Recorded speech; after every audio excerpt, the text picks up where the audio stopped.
আগামী ত্রয়োদশ জাতীয় সংসদ নির্বাচনে ৬২.৮০% ভোটার বিএনপি জোটকে ভোট দেবেন। অন্যদিকে জামায়াত ও এনসিপি জোটকে ভোট দিতে চায় ৩১%। ইনোভেশন কনসাল্টিং এর তৃতীয় ধাপের জরিপে শুক্রবার এই তথ্য প্রকাশ করা হয়েছে।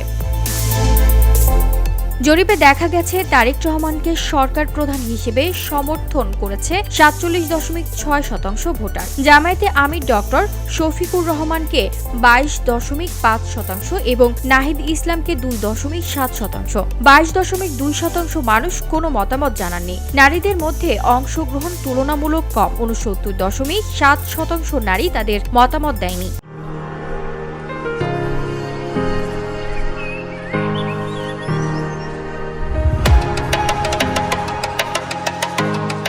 জরিপে ভোটারদের মধ্যে ১% ইসলামী আন্দোলনের প্রতি সমর্থন জানিয়েছেন এবং ১৩.২০% ভোটার ভোট নিয়ে কোনো সিদ্ধান্তে পৌঁছায়নি। জরিপে অংশ নেওয়া ৫,১৪৭ জনের তথ্যের ভিত্তিতে এই ফলাফল প্রকাশ করা হয়েছে, তবে এটিকে চূড়ান্ত সিদ্ধান্ত হিসেবে ধরা যাবে না।